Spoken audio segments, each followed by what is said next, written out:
and welcome to my new podcast. Math teachers don't read, do they? And so I'm going to be talking to you guys about a couple books that I really enjoy reading.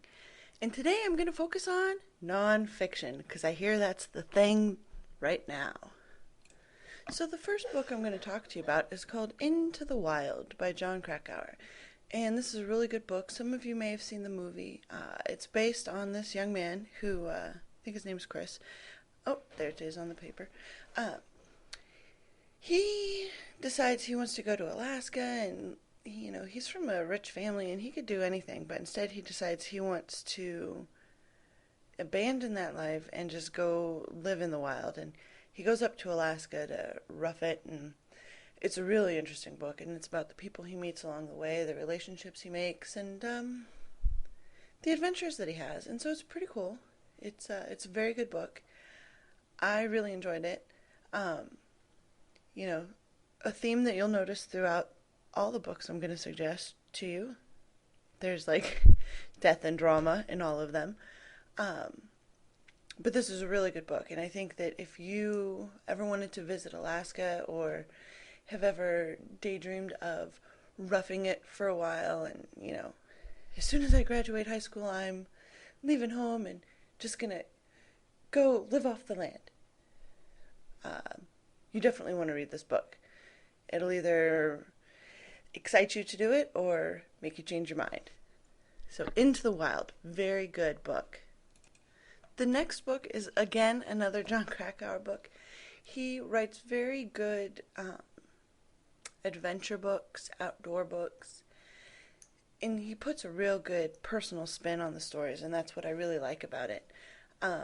So Into Thin Air is about him climbing Mount Everest, or trying to, and it's really good. If you've ever thought about climbing mountains, or you've ever, wondered what it would be like to climb Mount Everest, and he also talks a little bit about some other mountains. It's a really good book, really good. Again, there's death and drama and mayhem, and people getting lost, and people getting found, and people not getting found. Really good. Jon's books are, I find, easy to read. I start them and I don't want to stop. I just can't put them down. So hopefully you'll find that too, because just between us, I didn't really like to read a lot when I was younger, unless I got to pick the book, and then most of the time it was like sci-fi or fantasy or something. And now that I'm a grown-up, I really enjoy these books and can really appreciate them. But hopefully one of these books that I'm talking about might inspire you to read, because, hey, I'm cool, so of course these books are going to be cool. So this book, The Devil's Teeth, is one of my favorite books. There is drama, mayhem, a lost boat, great white sharks, birds killing each other. It's awesome. But it's also about the Farallon Islands, which are just right outside the Golden Gate Bridge. So it's local. It's a very good book. It gives you some history about the Farallon Islands, but more importantly, it's about the research that goes on with these great whites and the relationship these researchers start to form with the great whites.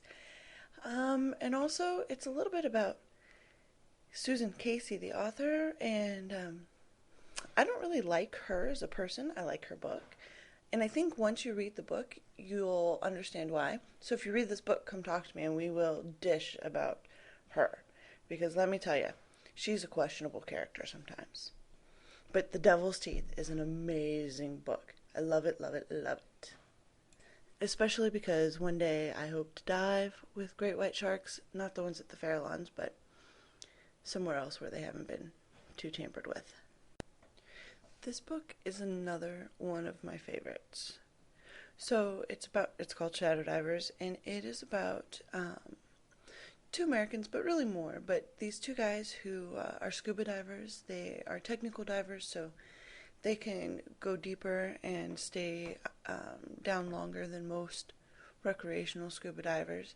And they find this U-boat that wasn't supposed to be where it was, and it's really cool because they persist in their um,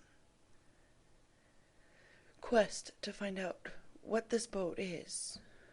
You know, where did it come from? Which boat is it? Who were the men that died on this boat? So it's really, really interesting. Um, the other reason that I like it, not just because it's got scuba diving, is because it also shows that historical records are flawed. They were written by humans, and we make mistakes a lot. So it's kind of cool, because it shows you that you don't necessarily have to take everything in the historical books as, 100% true. They are oftentimes true in the sense that they are based on what people recall from those days. As technology gets better, there's no way of getting around, where a boat was sank, because with GPS and everything else we've got nowadays, you can find it no problem. So this is a really good book. There's death, there's drama, and there's scuba diving. So hey, how can you go wrong with that? Um, Really good book. Really good book. It's right up there with The Devil's Teeth is one of my favorites. And so finally, the last book I'm going to leave you with, and it's not necessarily my favorite among the list because it's, about the woods and not about the ocean, but it's an excellent book, and it's A Walk in the Woods. One of the reasons that I really like this book is because the author, Bill Bryson, he's a pretty funny guy. He writes in a funny manner, so you enjoy reading it, and sometimes you laugh, and you can kind of understand his frustrations with his friend who decides to go on this hike with him. But it's really cool. It's about trying to hike the entire Appalachian Trail, which is really a very long trail. And so he tells you all about the trail. And the reason that I actually read this book was because my friend went to Appalachia State University in Boone, North Carolina, and we hiked some of the trail and drove along the Blue Ridge Parkway, and it was really cool, and it was really pretty and very awe-inspiring. And so I saw this book and I thought, hey, I'm going to read it. And it's actually a really good book. And like I said, Bill is he's pretty funny, and his friend adds for some drama and some frustration and some humor. So another good book. So I'm going to leave you with one of my favorite pictures that I've taken above water, and obviously it involves water because I love to be near the ocean, but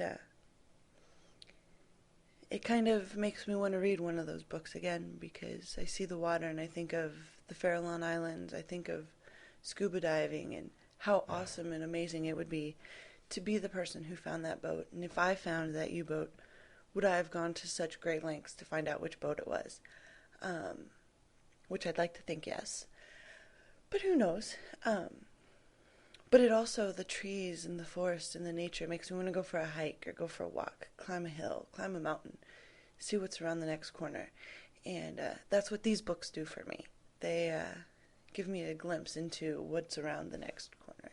So I hope you enjoy whichever book you choose. If you choose one of my books, if you don't, read because it makes you smarter. Thanks!